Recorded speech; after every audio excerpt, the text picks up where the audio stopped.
ingingo rasul ntabwo yigeze ayireka alayhi salatu wassalam. iyo yabaga ari ku rugendo yarayisaraga. hakaba hari na hadithi zigaragaza yuko kubera ukuntu yacunganwaga nayo iyi swala kugira ngo ataza kuza kuyireka cyangwa se itaza kumucika, ngo hari nubwo yayisaraga ari ku kigenderwaho, ari nko ku ngamiya cyangwa se ku farasi. ibi bigaragaza ko rasul sallallahu alaihi wasallam iyi swala yari yarayihaye agaciro gakomeye cyane, kugeza nubwo Imam Abu Hanifa an-Nu'man rahimahullahu ta'ala rahmatan wasi'a yashatse kuyita ko ari swala ya gatandatu twategetswe gusari. ubundi ubusanzwe umuntu ategetswe gusari swala 5 ku munsi, ariko Imam Abu Hanifa rahimahullahu ta'ala we yanagaragaje yuko iyi swala ni swala y'itegeko yindi Allah yatwongereye mu swala 5 to tugomba gusari.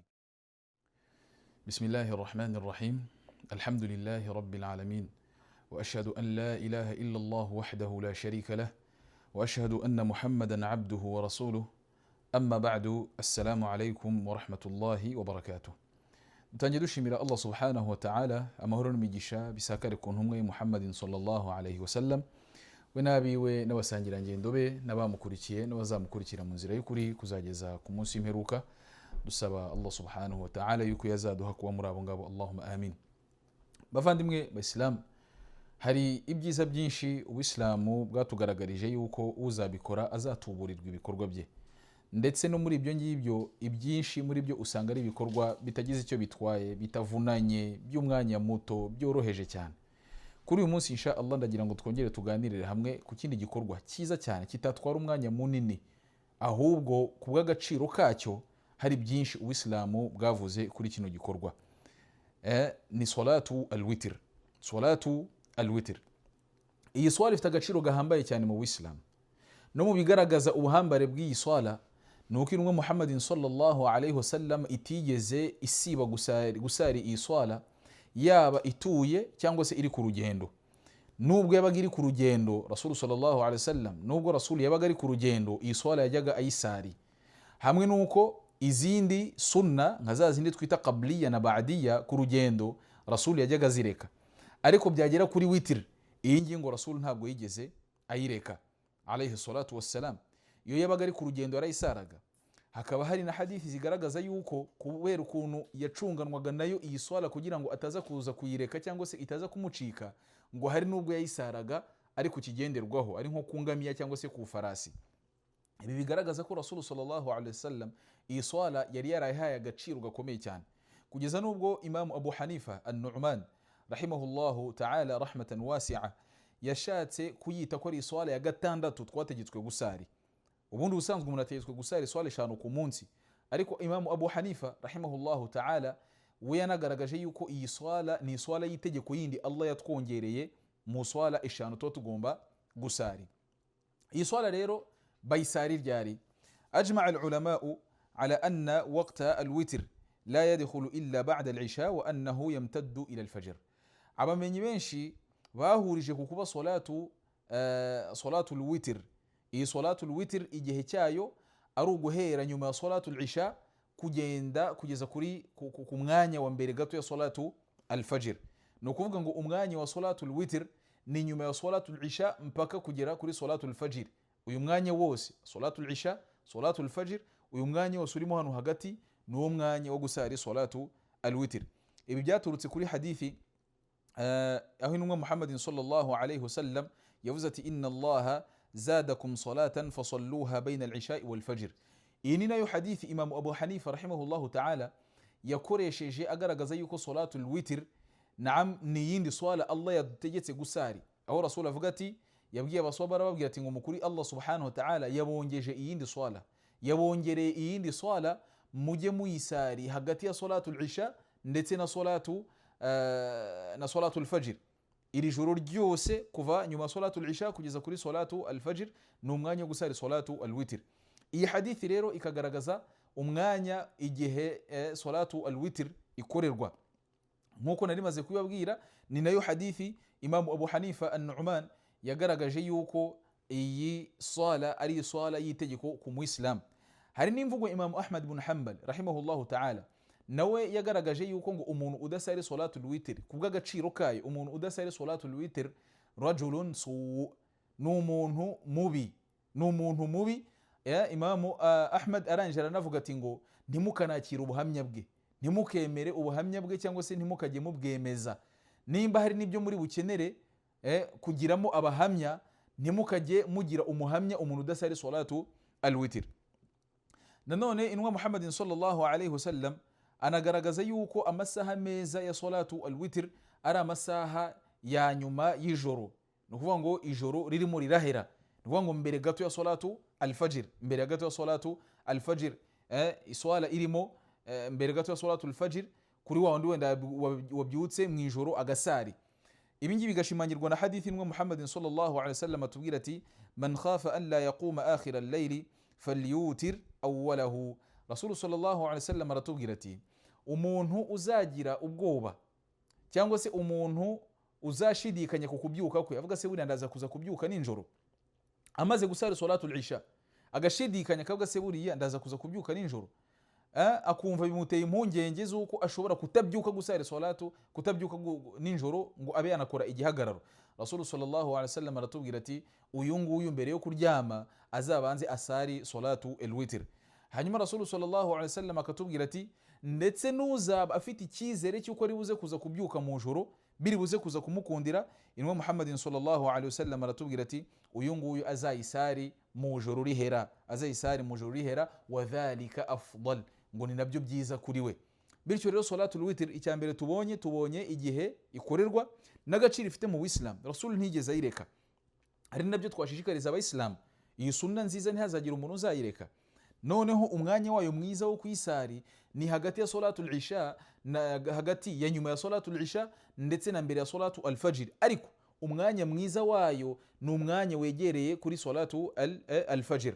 Ariko ngo nuzaba afite ubwoba bw'uko adashobora kuza kubyuka mu joro azayisari ijoro ritangira. Ubwo ijoro ritangira rivugwa ahangaha ni nyuma ya salatu al-isha, akimara gusari salatu al-isha. Hadithi ni nyinshi, harimo na hadithi ya Aisha radhiyallahu anha, aho Aisha tubwira ati kana Rasulullah sallallahu alayhi wasallam yusalli bil-layl 11 rak'ah yutir minha biwahida.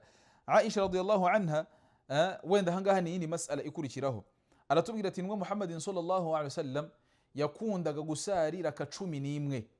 Mbere yuko dusobanuriye hadithi ni byiza yuko tunamenya ngo witri wenda bisobanura iki, n'umubare ugize iyi swala, umubare wa raka zigize iyi swala ni zingahe? Naam, ni zingahe? Awalan, mbere na mbere salatu iyo tuvuze witr ni nko tuvuze ngo igiharwe. Ubwo imibare y'ibiharwe irazwi: 1, 5, 7, 9, 11. Wenda tugarukiye ahangaha kubera hadithi ya Aisha radhiyallahu anha. Iyi mibare y'ibiharwe, naam, ngo Aisha ratubwira ati inwa Muhammadin sallallahu alayhi wasallam ngo hari ubwo yakundaga gusari mu ijoro abyutse agasari iraka 11. Ubwo ngubwo zabaga ari raka ebyiri agasoza arenzaho raka 1. Byashimanyiwe n'indi hadithi inwa Muhammadin sallallahu alayhi wasallam muri hadithi atubwira ati salatul layli mathna.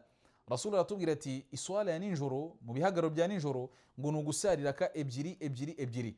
Fa idha khashiya ahadukum as-subha, uri buze kuza gutinya yuko bugiye kumukeraho, falyusalli rak'atan, ngo ajye hitarenzaho raka 1, tutir ma qad salla, iyi raka 1 igiye kugira igiharwe izo yasaye.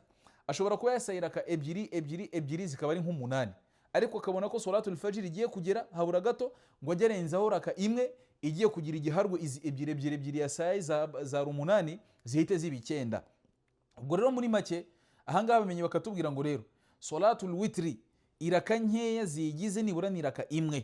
Yayindi ushobora kumara gusari salatul isha, naam, ugahita usari raka 1 yonyine.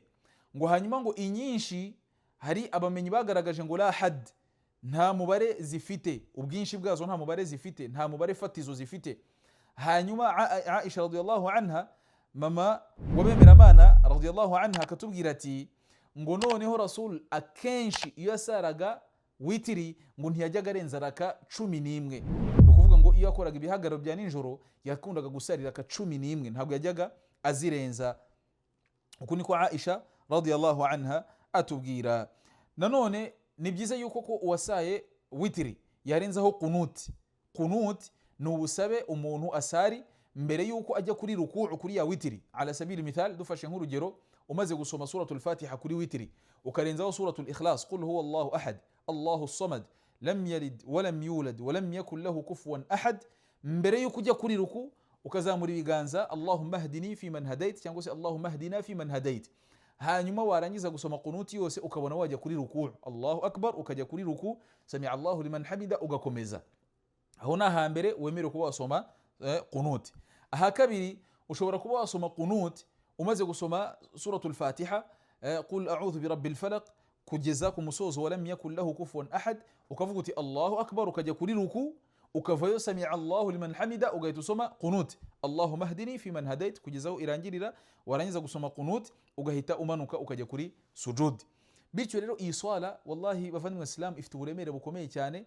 Iki nagaragaza uburemere bwayo ni niriya mvugo ya Imam Ahmad bin Hanbal rahimahullahu ta'ala igaragaza yuko mubizerwa banyu mufite nk'abantu burya mubizerwa banyu mufite nk'abantu harimo abantu basari salatu al-witr.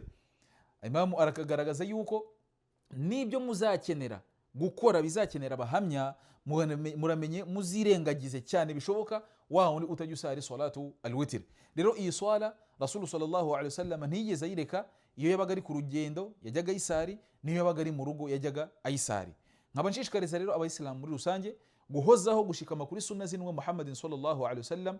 Iyo wumvishe ukaba wayishyira mu bikorwa, ntuyitererane, ntunayirengagize, kubera yuko bavandimwe Islam burya izi sunna ziri mu byongera ibikorwa byiza dukora, ziri no mu bishimisha Uwiteka Allah subhanahu wa ta'ala, ziri no mu byoroshya ubuzima bwacu, nkuko byagaragaye muri hadithi n'uwa Muhammadin sallallahu, nkuko byagaragaye muri hadithul qudusi, aho Allah subhanahu wa ta'ala tubwira ati uko urushaho kwiyegereza Allah ukoresheje imigereka arimo n'izi swala za witri, Allah korohereza ubuzima bwawe, akubera imboni urebesha, yani arakorohereza muri gahunda zawe, ibyo ureba ukaba wareba nibura ibigufitiye akamaro, nanone ukaba wabireba ukabibyaza umusaruro. Kureba kwawe biroroha, bikaba ari no kureba bifite umusaruro, ndetse no gukora kwawe ukoresha amaboko birakorohera, bikaba ari bigufitiye umusaruro. Kugenda kwawe bikaba uko nguko, no kumva kwawe bikaba uko nguko. Ibi byose Allah akorohereza ashingiye ku migereka ukora umwiyegereza Uwiteka Allah subhanahu wa ta'ala. Bityo rero iyi swala tuyikore, tuyishikameho. Ni swala nziza ikunzwe imbere y'Uwiteka Allah subhanahu wa ta'ala, dusaba Allah yuko yakomeza kuduha imbaraga zo kumugaragira ndetse no gukomeza gukora ibikorwa byiza bimunezeza kandi bimushimisha. Subhanakallahumma bihamdik, nashhadu an la ilaha illa anta, nastaghfiruka wa natubu ilaik. Wassalamu alaykum wa rahmatullahi wa barakatuh.